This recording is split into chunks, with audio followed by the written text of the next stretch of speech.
Ассалаумағалейкум аға. Ісіңізге береке берсін. Қалыңыз қалай? Жақсы. Амансыз ба, жағдайыңыз жақсы ма, шаршамай жүрсіз ба? Күшті өтіп жатыр сабағыңыз. Қызығып кеттім ғой өзім. Сізден тоқым кетіп қалды. Сізден сабақ алғым келіп кетті ғой. Жұмысыңызға береке берсін. Шәкірттеріңіз шаршатпасын сізді. Амин. Жігіттерге бір мотивация беріп қойшы. Тендер күшті ма? Жақсы ма? Әдемі. Ең күшті. Жақсылап оқысаңыздар, жақсылап ағаның сөзіне мән берсеңіздер, жақсылап үйренсеңіздер күшті әр нәрсенің. Адам не өз бір ниет болады, адамда қайсы сала бойынша қызығасыздар. Бәрін қатысып көру деп айта алмаймын. Өзіңіз интерес себе өздеріңіз қатысып көрсеңіздер болады. Қайсы жағады сіздерге, соны алу керек қой. Риза боламын осылай еркін үйретіп отырған кісілерге. Анандай шоу жасамайсыз да. Ойбай мен мынандай курсын алсаң мынанша ұтып аласың, мынанша олигарх болып кетесің деген нәрсе жоқ та сізде. Иә.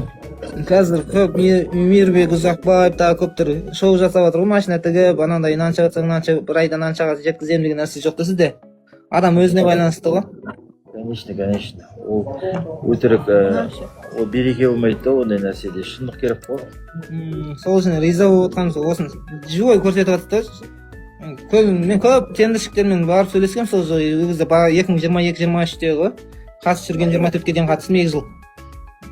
25-ке дейін қатыстым 3 жыл ма? Одан кейін арман Жассыңдар, қайтпау керек, сынбау керек. Көбісі қайтып келіп жатыр сөйтіп. Бұрын тастап кеткендер басқа бір шаруамен кетіп қалғандар қайта тендерға келіп жатыр ғой қазір көбісі. Негізі тендерде ақша көп қой, негізі көп. Ой, тендерде ақша көп. Үкіметте халықтан тонаса да бар емес пе? Үкімет ақшасыз қалмайды. Бірінші халықты қанап барып алады жоқ дегенде. Гозапты қырғын тендер ғой. Мен қатыспайтын тендерлерге қатысатын едім. Адам аз маржаға қатысатын едім. 500 мың, 300 мың, 400 мың майда тендерлер ұратын едім. Сонда мелочь тендерді ұратын едім. Әжеттер шығарып қоятын едім мелочь тендерлерден де өзі. Миллионға басын секіріп деймін да. Жарты миллионға дейін секіретін едім. Басын үлкен дарға аспайтын едім, кіші дарға асатын едім.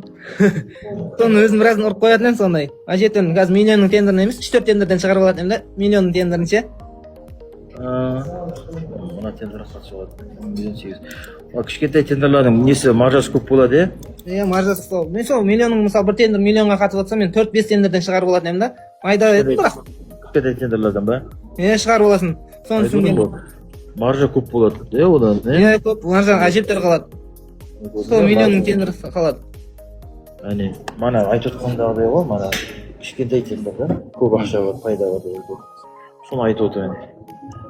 Мысалы мен 1,5 миллион, 2 миллионға қатыссам, мысалы 2 миллиондық тендерді көрсем бір тендерден, мысалы мен оның сондай ұсағын құсайтын тендерлерден іздейтін едім, примерно сондай аз болса да маржалы. Мысалы 10 тендер берсем, 10 тендердің соның 4-еуін ба, 4-еуін мейлі 5 демей қойын, 3-еуін ұтсам, 3-еуінен шығып тұрды 2 миллиондық тендер ше. 3-еуінен шығып тұрады. Бұлай есептесең сол ақша 100 мың теңге ар берсе минус көру мүмкінсің, ұтылып қалу мүмкінсің, 2 миллионға жетпейді енді, 1 миллион 800 сол жобаға қатысатын едім. Прям 2 миллион болмаса да, сол 1 900 000, 1 800 000, 2 миллионның үсті болатын еді. Зато содан ақша ұстайтын едім да, тұрпыны ұстайтын едім. Анан күшті негізі. Мен риза боламын аға сізге, осыны жасанды емес, прямо эфирде отырып сабақ беріп отқаныңызға. Біраз болды қарап жүргеніме сізді. Осы 2-3 апта болды. Алла разы болсын. Лайк басып. Аты не ағай? Қазір неден өтіп жатса аға сабақ? Ол маркет.